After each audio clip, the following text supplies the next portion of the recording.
Hello all my dear friends, আমার শুভেচ্ছা, ভালোবাসা এবং সালাম গ্রহণ করবেন। আবার ফিরে এলাম। আজ সোমবার। আমার হাতে রয়েছে জিম করবেট রচিত রুদ্রপ্রয়াগের মানুষ খেকো চিতা পর্ব 13। অন্যান্য দিনের মতোই আজকেও পুরোটা ভিডিও জুড়ে আপনি ছবিতে দেখতে পাবেন রুদ্রপ্রয়াগ এলাকার বিভিন্ন ছবি, যা কালেকশন করা হয়েছে বিভিন্ন অনলাইন থেকে, এবং এখানে জিম করবেট অঙ্কিত স্কেচ বিভিন্ন ছবি তার বই থেকে বিভিন্ন সময় ব্যবহার করেছি আমি। এগুলি প্রকৃতই সেই ঘটনাগুলির দৃশ্য, যা দেখে আপনারা শিহরিত হতে পারেন। শুরু করছি জিম করবেট রচিত রুদ্রপ্রয়াগের মানুষ খেকো চিতা পর্ব 13, এবং এই 13 পর্বের আজকের অধ্যায়ের নাম অন্ধকার। এই ভারতবর্ষের আহারের সময় নির্ধারণের ব্যাপারটি নির্ভর করে বছরের ঋতু এবং ব্যক্তিগত রুচি আর পছন্দের ওপর। বেশিরভাগ পরিবারের দিনের 3টি প্রধান আহারের সর্বসম্মত সময় এই রকম: সকাল 8টা থেকে 9টার মধ্যে সকালের নাস্তা, দ্বিপ্রহরিক আহার 1টা থেকে 2টার মধ্যে, এবং নৈশ আহার 8টা থেকে 9টার মধ্যে। আমার ক্ষেত্রে রুদ্রপ্রয়াগে থাকাকালীন সময়টা এই নিয়ম একেবারেই বানচাল হয়ে গিয়েছিল। খাওয়া দাওয়া ব্যাপারটাই অনিয়মিত হয়ে পড়েছিল। নির্ধারিত সময়ে নিয়মিত আহার গ্রহণ এবং আহার্য দ্রব্যের মিশ্রণের উপরই স্বাস্থ্য নির্ভর করে, এটাই স্বীকৃত বা প্রচলিত বিশ্বাস। কিন্তু প্রচলিত বিশ্বাসের পুরোপুরি ব্যতিক্রম ঘটিয়েই অভ্যাস বিরোধী এবং অনিয়মিত আহার আমার শরীর স্বাস্থ্যকে কিন্তু যথেষ্টই মজবুত করে রেখেছিল।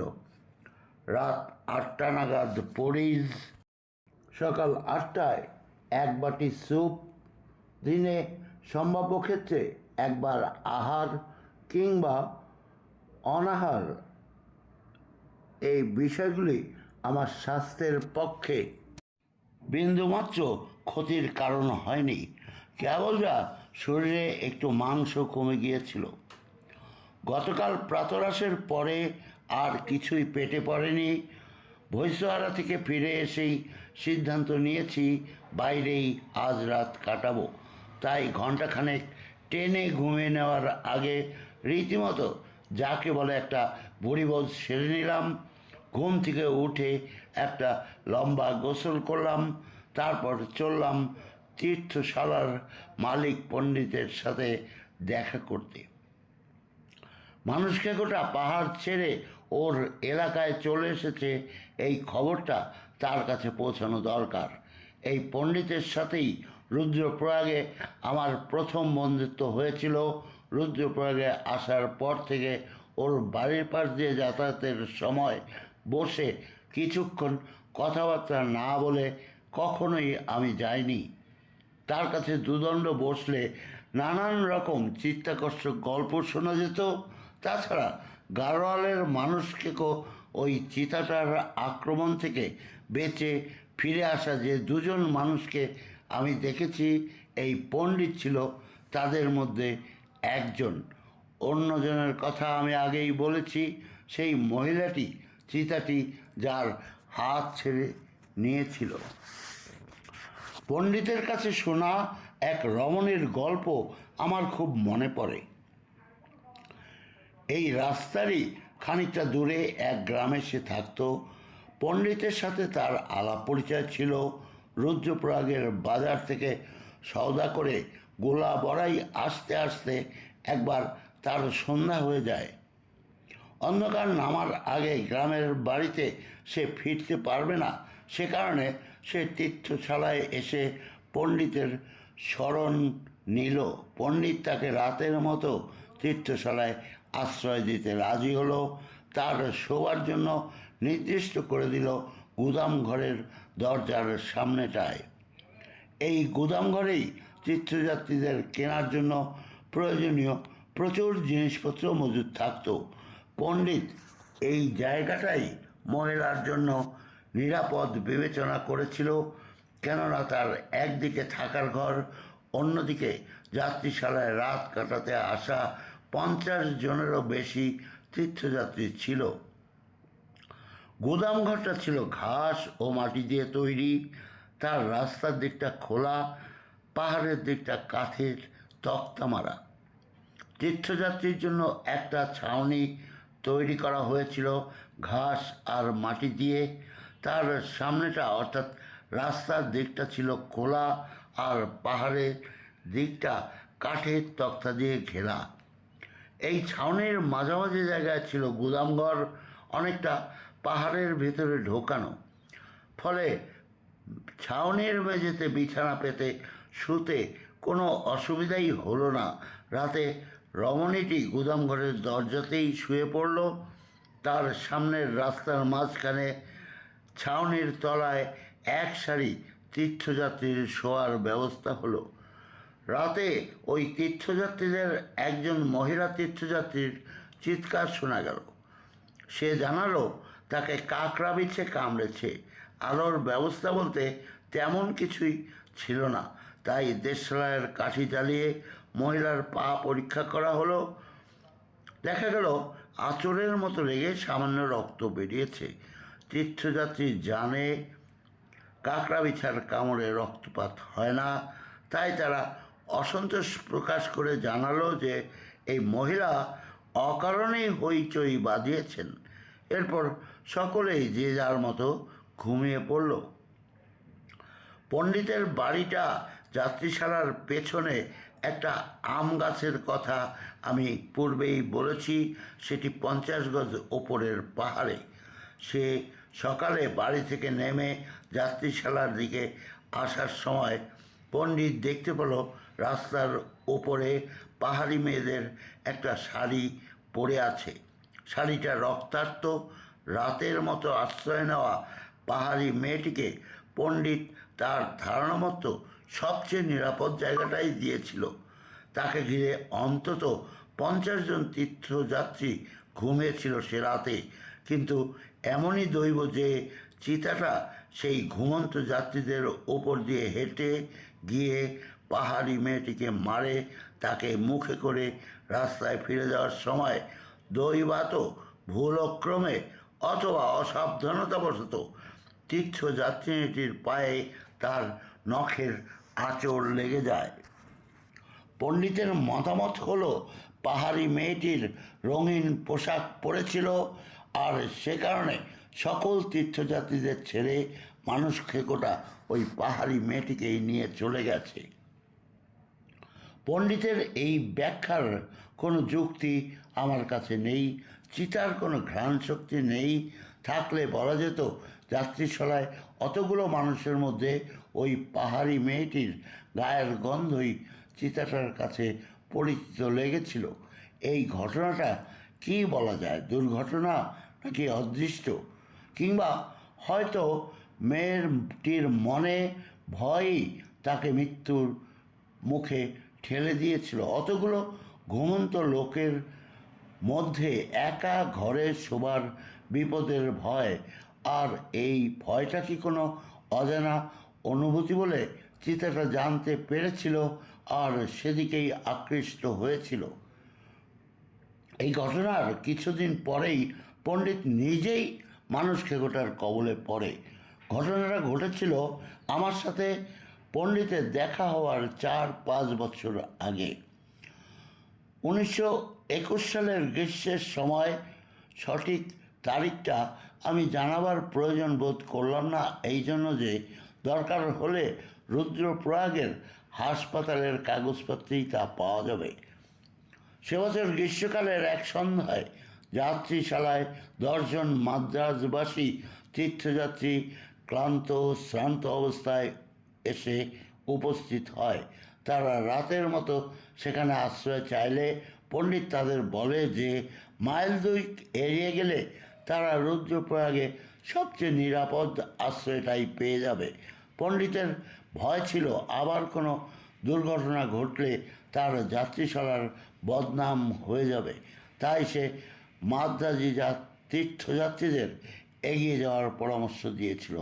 কিন্তু ক্লান্ত ক্ষত পদ তীর্থযাত্রীরা রুদ্রপ্রয়াগে যেতে সে রাতে আর রাজি হলো না। শেষ পর্যন্ত পণ্ডিত তাদের নিজের বাড়িতে আশ্রয় দেওয়াই উপযুক্ত মনে করল। আমগাছটার ওপরের দিকে পাহাড়ের গায়ে পণ্ডিতের বাড়িটা এই অঞ্চলের অন্যান্য বাড়ির সাথেই গড়া। দোতলা বাড়িটার নিচের ঘরে থেকে কাঠ আর কুঠো, জ্বালানি ইত্যাদি। ওপরের ঘরটা বাসগৃহ। পাথরের ছোট্ট সিঁড়ির ধাপ নিচে থেকে পৌঁছে গেছে একটা সরু বারান্দায়। সিঁড়ির সবচেয়ে উঁচু ধাপের উল্টো দিকেই থাকার ঘরের দরজাটা। পণ্ডিত এবং তার 10 জন অতিথি সান্ধ্য আহার শেষ করে নিজেদের দরজা বন্ধ করে দিয়েছিল। যে ঘরে তারা ছিল সেই ঘরে বাতাস চলাচলের জন্য কোনো জানালার ব্যবস্থা ছিল না। সেই গ্রীষ্মের সবচেয়ে গরম সময়টাতে এক সময় সেই বন্ধ ঘরে পণ্ডিতের দম ফাটা অবস্থা দেখা যায়। দম আটকে মরে পড়ার ভয়ে সে দরজা খুলে বাইরে এসে সিঁড়ির মুখে দুপাশে থাম ধরে দাঁড়ায়। সেই থামের ওপরেই বারান্দার ছাদটা দাঁড়িয়ে আছে। পণ্ডিত বুক ভরে রাতের ঠান্ডা হাওয়া টেনে যেতে থাকে। এমনি সময় আচমকা পাশ থেকে কে যেন তার গলাটা দাঁত বসানো যন্ত্র দিয়ে চেপে ধরে। পণ্ডিত ভয় না পেয়ে শক্ত মুঠিতে থাম দুটো চেপে ধরে, আততার গায়ে পায়ের পাতা ঠেকিয়ে সর্বশক্তি দিয়ে লাথি মারে। সেই মরিয়া লাথির বেগে চিতাটার দাঁত পণ্ডিতের গলা থেকে সরে যায় এবং সেই চিতাটা ছিটকে পড়ে যায় সিঁড়ির ওপরে। অজ্ঞান হওয়ার ভয়ে পণ্ডিত সাথে সাথেই ঘুরে দাঁড়িয়ে দু হাত দিয়ে বারান্দার রেলিং চেপে ধরে, কিন্তু চিতাটা সেই মুহূর্তে বিদ্যুৎ বেগে নিচের থেকে লাফ দিয়ে তার বাহাতে নখ বসিয়ে দেয়। হাতটা রেলিংয়ে ধরা ছিল বলেই রক্ষা, নইলে চিতার থাবার টানে পণ্ডিত সিঁড়ির নিচে গিয়ে পড়ত, আর তাহলে সেখানেই তার জীবনের ইতি হয়ে যেত। কিন্তু অত সহজে রেহাই পেল না পণ্ডিত। চিতার নখের টানে তার কবজি পর্যন্ত চামড়া ছিঁড়ে ভেতরের মাংস বেরিয়ে আসে। পণ্ডিতের ছেঁড়া গলা দিয়ে তখন নিঃশ্বাস টানার বিকট একটি আওয়াজ বেরোচ্ছে। সেই আওয়াজই শেষ পর্যন্ত তাকে বাঁচিয়ে দেয়। চিতাটা দ্বিতীয়বার লাফানোর আগেই পণ্ডিতের শ্বাস টানার শব্দ শুনতে পায় তীর্থযাত্রীরা। তারা বাইরে বারান্দায় বেরিয়ে এসে তাকে ঘরে টেনে নিয়ে সাথে সাথে ছিটকি নিয়ে আটকে দেয়। চিতাটা গর্জন করে লাফিয়ে পড়ে দরজাটা আঁচড়াতে থাকে, আর ঘরের ভেতরের তীর্থযাত্রীরা সন্ত্রাসে চিৎকার করতে থাকে। এরপর শুরু হয় এক লম্বা দীর্ঘ রাতের কাহিনী। সেই দীর্ঘ রাতের বাকি সময়টুকু সেই বন্ধ ঘরের প্রচণ্ড গুমটে পণ্ডিত শ্বাস টানার জন্য হাঁপাতে হাঁপাতে কখন যেন এক সময় অচেতন হয়ে পড়ে। কেউ তা বুঝতেও পারেনি। তার শরীরের ক্ষত ধরে অজোরে রক্তপাত হয়ে মেঝে ভেসে যেতে থাকে। পণ্ডিতের ভাগ্যের জোর বলা যায়। সকাল হলে তীর্থযাত্রীরা অচেতন পণ্ডিতকে রুদ্রপ্রয়াগের কালাকমলি হাসপাতালে বয়ে নিয়ে যায়। সেখানে 6 মাস তার চিকিৎসাধীন থাকতে হয়। প্রথম 3 মাস পণ্ডিতকে খাওয়ানো হয় গলায় একটি রূপোর নল ঢুকিয়ে। 6 মাস ভুগবার পর ছাড়া পেয়ে সে গোলাবরায়ের বাড়িতে ফিরে আসে ভগ্ন এক স্বাস্থ্য নিয়ে। তার চুলও ইতিমধ্যে সব পেকে গিয়েছিল। চিতাটার দাঁতের দাগ বসে গিয়েছিল পণ্ডিতের মুখের বাঁদিকে এবং গলায়। হাতে নখের দাঁতও ছিল দগদগে হয়ে। কিন্তু 5 বছর পরে তোলা পণ্ডিতের ছবিতে এই দাগগুলো আর দেখা যায়নি, তবে এমনিতে স্পষ্টই দেখা যেত। পণ্ডিত মানুষ খেকোটাকে কখনো জঙ্গলের চিতা বলে স্বীকার করতে চাইতো না, বলতো দুষ্ট আত্মা। আলাপের প্রথম দিনেই সে তার বিশ্বাসের ভিত্তিতে প্রশ্ন ছুড়ে দিয়েছিল আমার দিকে। দুষ্ট আত্মারা ইচ্ছামতো দৈহিক আকার ধারণ করতে পারে না, এমন কোনো প্রমাণ আমি কি পণ্ডিতকে দেখাতে পারি? বলা বাহুল্য, সেদিন থেকে আমিও ওই পণ্ডিতের সামনে চিতাটাকে দুষ্ট আত্মা বলেই সম্বোধন করতাম। গোলাবরায় পৌঁছে সেদিন সন্ধ্যায় আমি পণ্ডিতকে ভৈসওয়ারার ব্যর্থ অভিযানের কথা বললাম। সেই সাথে সাবধান করে দিলাম যেন সে নিজের এবং যাত্রীশালায় অবস্থানরত তীর্থযাত্রীদের নিরাপত্তার কারণে উপযুক্ত ব্যবস্থাদি গ্রহণ করে, কারণ ওই দুষ্ট আত্মাটা দীর্ঘদিন পাহাড়ে কাটিয়ে আবার এ অঞ্চলে শিকার ধরতে ফিরে এসেছে। রাস্তার ওপর নজর রাখার জন্য আমি একটা বড় খড়ের গাদা বেছে নিয়েছিলাম। তার ওপরে সে রাত পরপর আরও 3টে রাত বসে কাটালাম। চতুর্থ দিনে ইবসেন পাউরি থেকে ফিরে এলো। আমার এই বন্ধুটি নিজে অসম্ভব রকমের আশাবাদী। সে আমাকে সর্বদাই নতুন করে প্রাণবন্ত হয়ে উঠতে সাহায্য করত।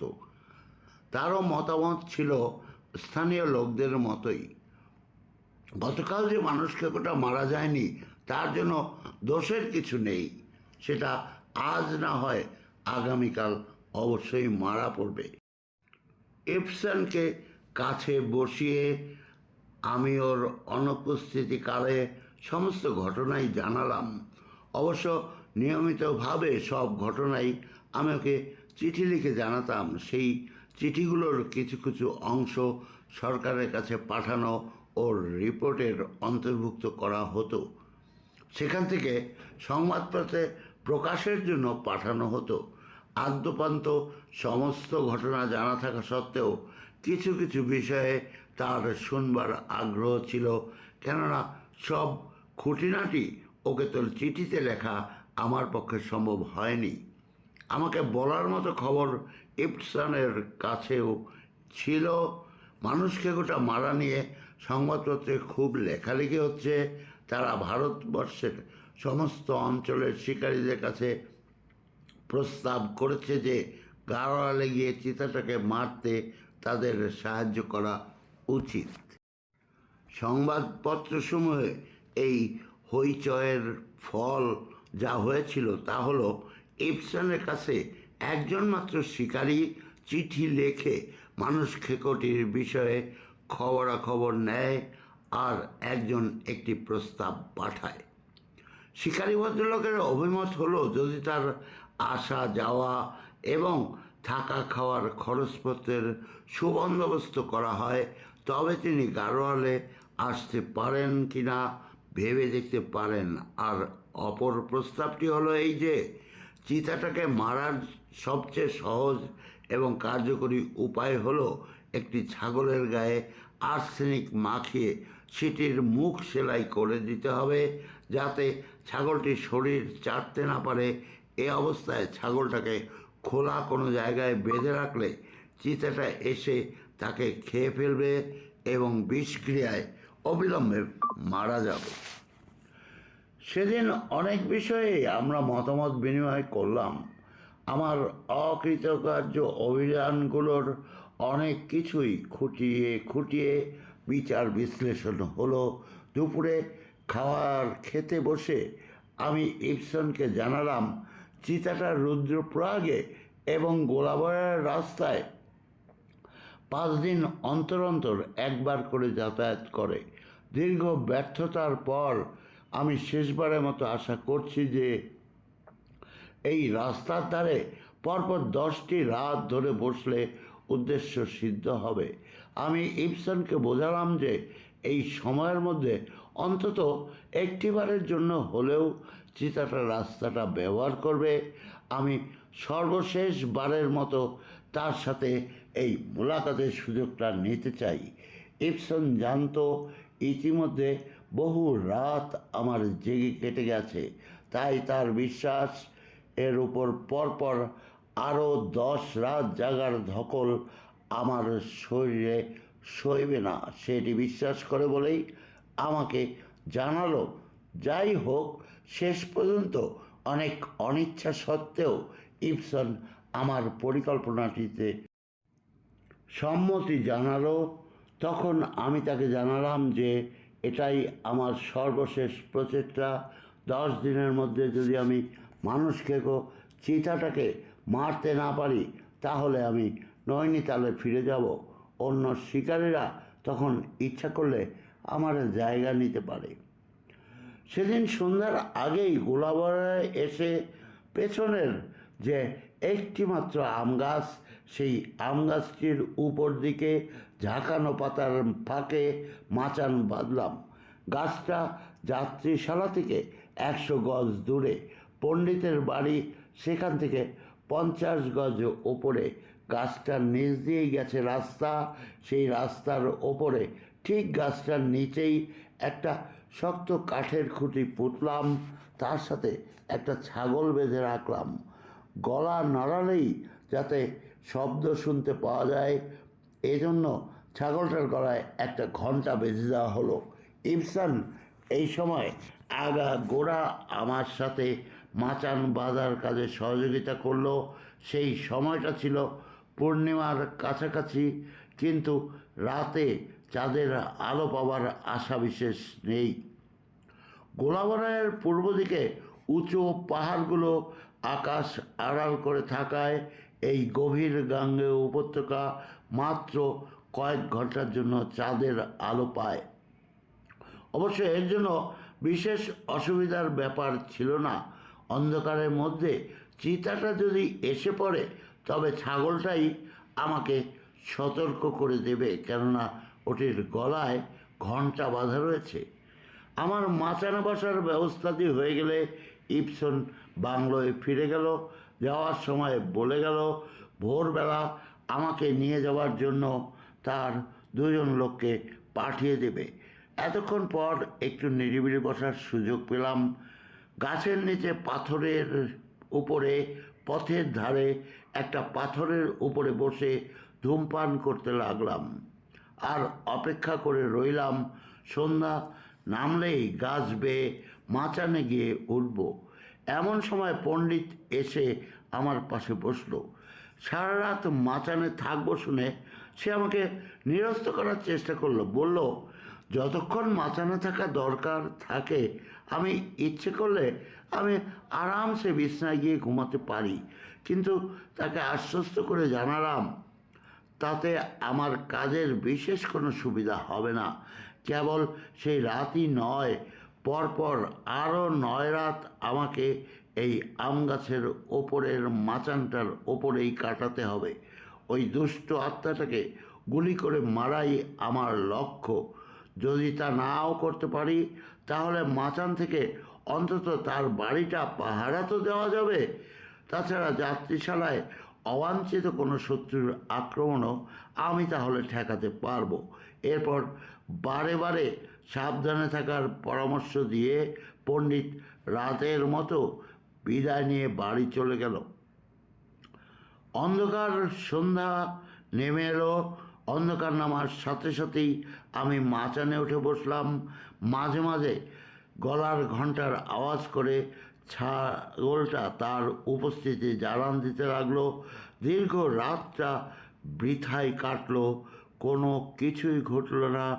শুধু মাঝরাতে নাগাদ একবার ওপরের পাহাড়ে কিছু সময় কাকার হরিণের ডাক শোনা গেল। ধীরে ধীরে রাত পেরিয়ে সকালের আলো ফুটলে আমার লোক 2জন এলো। তারা আমার কম্বল এবং রাইফেলটি নিয়ে যাবে। আমি মাচান থেকে নেমে বাংলোটার দিকে চলতে লাগলাম। চোখ রাখলাম রাস্তার উপর যদি মাটিতে চিতাটার থাবার ছাপ চোখে পড়ে। প্রথম রাতের পর একই কর্মসূচি চলল আমার পরের 9টি রাতে। সন্ধ্যার মুখে মুখে দুজন লোক নিয়ে বাংলো থেকে বেরিয়ে আসতাম। আমি মাচানে উঠে অন্ধকার নামার আগেই তাদের বাংলোয় পাঠিয়ে দিতাম। তাদের হুঁশিয়ার করে দেওয়া ছিল যাতে সকালে ভালো করে আলো ফোটার আগে সূর্য দেখা না দিলে তারা যেন বাংলো থেকে না বেরোয়। সেই মতোই প্রতিদিন সকালে নদীর ওপরের পাহাড়ের মাথায় যখন সূর্য দেখা দিত তখন তারা আসতো আর আমার সাথে বাংলোয় ফিরত। দশম রাতেও প্রথম রাতের মতো কেবল একটা কাকারের ডাকই কানে এলো, এছাড়া কিছুই শুনতে বা দেখতে পেলাম না। পরপর 10টা রাত আমি চিতাটার চলার পথের উপর বসে কাটালাম, কিন্তু যেমন আশা করেছিলাম অন্তত এক রাতের জন্য হলেও তার দেখা পাওয়া যাবে, কিন্তু তা গেল না। চিতাটা যে এলাকা ছেড়ে যায়নি তা এই 10 দিনে তার প্রমাণও পাওয়া গেছে, কিন্তু একবারের জন্য যাত্রীশালার পথ কেন সে মারায়নি তা বুঝতে পারলাম না। গত 10 রাতের মতো চিতাটা দুবার কয়েকটি বাড়িতে হানা দিয়েছে। প্রথমবার একটা ছাগল, দ্বিতীয়বারে একটা ভেড়া তুলে নিয়ে যায়। মরি দুটোকে কাজে লাগাবার চেষ্টা করেও ব্যর্থ হতে হয়েছিল। দুটোকেই অনেক দূরে টেনে নিয়ে গিয়েছিল। খুঁজে বের করতে যথেষ্ট বেগ পেতে হয়েছিল আমাকে। শেষ পর্যন্ত খুঁজে পেয়েও কোনো কাজে আসেনি। দুটোকেই নিঃশেষে সে সম্পূর্ণভাবে খেয়ে নিয়েছিল। চিতাটা এই 10 রাতের মধ্যে আর একটা বাড়ির দরজা ভেঙে ঢুকেছিল, কিন্তু বাড়ির লোকদের সৌভাগ্য যে চিতাটার উদ্দেশ্য সফল হয়নি। বাড়িতে দুটো ঘর ছিল। চিতাটার সামনের ঘরে পলকা দরজাটা ভাঙতে পারলেও ভেতরের ঘরের পোক্ত দরজাটা তাকে রুখে দিয়েছিল। আমি 10ম রাতে মাচানে কাটিয়ে বাংলোয় ফিরে এলাম। আমার পরিকল্পনা মতো নরখাদকটার সাথে মোকাবেলার সর্বশেষ প্রচেষ্টার অবসান হলো, কিন্তু শেষ করেও যেন শেষ করতে পারছি না। আমি ইবসনের সাথে বসে আমার ভবিষ্যৎ পরিকল্পনা নিয়ে খোলাখুলিভাবে আলোচনা করে নিলাম। ইতিমধ্যে সংবাদপত্রের আবেদনে সাড়া দিয়ে যে শিকারী নরখাদকের বিষয়ে খোঁজ খবর নিয়েছিল তার কাছ থেকে কোনো চিঠিপত্র আসেনি। সরকারের আমন্ত্রণ এবং সংবাদপত্রের আবেদনের পরেও কাজ হলো ওই পর্যন্তই। এদিকে আমাদের দুজনের পক্ষে আর রুদ্রপ্রয়াগে থাকাটা অসম্ভব ব্যাপার হয়ে দাঁড়িয়েছে। ইবসনের সদর দপ্তর পাউরি, সেখানে আজ সে 10 দিন ধরে অনুপস্থিত। আমারও আফ্রিকা রওনা হওয়া একান্তই জরুরি। জাহাজের টিকিট কেটে যাওয়া 3 মাস পিছিয়ে দিতে হয়েছিল এদিককার এই নরখাদক হত্যার কাজের তাগিদেই, কিন্তু আর দেরি করা তো সম্ভব নয়। এদিকে আপ্রাণ চেষ্টা করেও নরখাদকটার কোনো ব্যবস্থা করা গেল না। গাড়োয়ালকে তার দয়ার উপরে ছেড়ে দিয়ে যেতে আমাদের দুজনেরই কারো মন থেকেই সাড়া পাচ্ছিলাম না। এই পরিস্থিতির একটা সন্তোষজনক সমাধান আমরা কিছুতেই খুঁজে বের করতে পারছিলাম না। একটা উপায় আমাদের সামনে আছে, সেটা হলো ইবসন কিছুদিনের জন্য ছুটির দরখাস্ত করবে আর আমি ন্যায্য খেসারত দিয়ে আফ্রিকার টিকিটটা বাতিল করে দিব। এই হিসাবেও নানা কারণে মেলানো সম্ভব হচ্ছিল না। শেষ পর্যন্ত ক্লান্ত হয়ে শ্রান্ত হয়ে আমরা স্থির করলাম যে রাতে আবারও কোনো সিদ্ধান্তের কথা ভাবব না। যা করার সকালে উঠে ঠান্ডা মাথায় করা যাবে। এই সিদ্ধান্তের পর আমি ইবসনকে জানালাম আজ রাতটাই গাড়োয়ালে আমার শেষ রাত। আমার ইচ্ছা শেষ রাতটা আম গাছের মাচানেই আমি কাটাবো। এই একাদশ বা শেষ সন্ধ্যায় ইবসনও আমার সাথে বাংলো থেকে বেরিয়ে হাঁটতে শুরু করলো। গোলাবাড়ির কাছাকাছি এসে রাস্তার ধারে ছোটোখাটো একটা জটলা চোখে পড়ল। কতগুলো লোক আম গাছটার পেছনের মাঠের দিকে তাকিয়ে মনে হলো কিছু একটা দেখছে। ওরা কেউ আমাদের দেখতে পায়নি। আমরা ওদের কাছে পৌঁছবার আগেই লোকগুলো যাত্রীশালার দিকে চলতে শুরু করলো। এই সময় ওদের মধ্যে একজন পেছনে ফিরে তাকালো।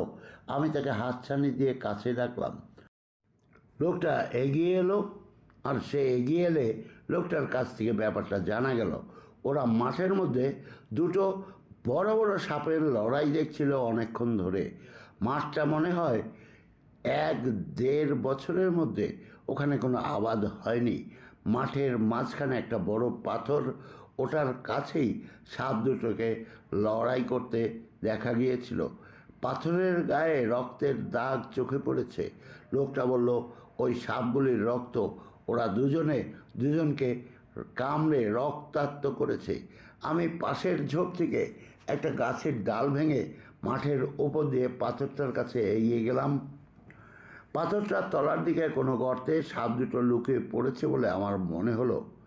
এমন সময় রাস্তার নিচ দিকে একটা ঝোপের ভেতর সাপ দুটোকে দেখতে পাওয়া গেল। একটা ইপসনের পাশ দিয়ে রাস্তায় উঠবার চেষ্টা করলো, সাথে সাথে লাঠি পেটা করে ইপসন সেটাকে মেরে ফেললো। অন্য সাপটা ধেয়ে গিয়ে ঝোপের পাশে একটা উঁচু মাটির স্তূপের মধ্যে একটা গর্তে ঢুকে গেল। এরপর কিছুক্ষণ আমরা চেষ্টা করলাম, কিন্তু সাপটাকে গর্ত থেকে বের করতে পারলাম না। যে সাপটা ইপসনের লাঠির আঘাতে মারা পড়েছিল সেটা 7 ফুট মতো লম্বা, গায়ের রং হলুদ খড়ের মতো। আমরা সাপটাকে ঠিক চিনতে পারলাম না, তবে এটি দাঁড়ার সাপ নয়। এটির বেশ বড় বিষদাঁত ছিল। মনে হলো গোখরা সাপেরই ফণাবিহীন কোনো প্রজাতি হতে পারে। সাপটার গায়ে অনেকগুলো কামড়ের দাগ ছিল। আমরা ঘাড়টা নেড়ে চেড়ে দেখলাম, সেগুলো যে প্রতিপক্ষের বিষদাঁতের দাগ তাতে আর কোনো সন্দেহ ছিল না। আমরা অবশ্য হাত দেইনি, লাঠি দিয়ে দেখেছি। আমি দেখেছি শীতল রক্তের জীবের শরীরে সাপের বিষের প্রতিক্রিয়া হয়। একবার একটা ব্যাঙকে গোখরোর কামড়ের পর কয়েক মিনিটের মধ্যেই সেই ব্যাঙটাকে মরে যেতে দেখেছি। তবে এখানে তো উভয় পক্ষই সমান বিষধর। এদের নিজেদের বিষ পরস্পরের শরীরে কার্যকরী হবে কি না বলতে পারবো না। এরপর আমরা ওখান থেকে ফিরে চললাম। যে সাপটা গর্তে ঢুকেছিল তার পরিণতি শেষ পর্যন্ত কী হলো তা আর বলতে পারবো না। হয়তো বিষে জর্জরিত হয়ে কয়েক মিনিটের মধ্যেই সে মারা পড়েছে। যদি বেঁচেও গিয়ে থাকে তবে নির্ঘাত তাকে জরাগ্রস্ত হয়ে মরতে হবে। মাচানটা একবার পরিদর্শন করে ইপসন আমাকে শুভেচ্ছা জানিয়ে চলে গেল। আমি মাচানে উঠে পড়লাম। কিছুক্ষণ পরে পণ্ডিত আমার নিচের রাস্তা দিয়ে 1 বালতি দুধ নিয়ে যাত্রীশালার দিকে গেল। যাওয়ার সময় আমাকে বলে গেল তার যাত্রীশালায় 150 মতো তীর্থযাত্রী এসেছে। তারা একদম আর কোথাও নড়তে চাইছে না। রাতে এখানেই থাকবে বলে তারা জেদ ধরে বসে আছে। পণ্ডিত অনেক চেষ্টা করেও তাদের এখানে রাত্রিবাসের বিপদের কথাটা ওই লোকগুলিকে বোঝাতে পারেনি। মাচান থেকে নেমে গিয়ে কিছু করার মতো সময় আমার হাতে ছিল না। তাই পণ্ডিতকে বললাম ওই তীর্থযাত্রীদের রাতে সতর্ক থাকার কথা বলে দিতে। ওরা যেন দলবদ্ধ হয়ে থাকে এবং অন্ধকার নামার আগেই যেন বাইরের সব কাজ সেরে নেয়। দুধটা যাত্রীশালায় পৌঁছে দিয়ে কয়েক মিনিট পরেই পণ্ডিত তাড়াহুড়া করে বাড়ির দিকে চলে গেল। যাওয়ার সময় আমাকে বলে গেল সে তীর্থযাত্রীদের আমার নির্দেশ মতোই সতর্ক করে দিয়েছে এবং সে যেতে যেতে আমাকে বলতে ভুলল না যে আমি যেন খুবই সাবধানে থাকি এবং সতর্ক দৃষ্টি রাখি। এগিয়ে আসছে রুদ্রপ্রয়াগের আরও একটি রাত। নীরব, নিস্তব্ধ, অন্ধকার মাখা এই রাতে 11 দিনের মতো আমি মাচানে বসে চারিদিকে নজর রাখার জন্য প্রস্তুতি গ্রহণ করলাম। বন্ধুগণ, আজকের মতো শেষ হয়ে গেল পর্ব 13। আগামী শুক্রবার ইনশাল্লাহ আমি পর্ব 14 নিয়ে হাজির হব। একটু বড় হলেও আমি সেদিনই এই ধারাবাহিকটি শেষ করে দেব। আমার সাথে থাকুন। আমার চ্যানেল কামালের বিবিধ সাবস্ক্রাইব করুন। এরপরেও ক্রমাগত অনেক গল্প আমার কাছে রয়েছে, আপনারা পেয়ে যাবেন। সাথে থাকার জন্য অশেষ ধন্যবাদ।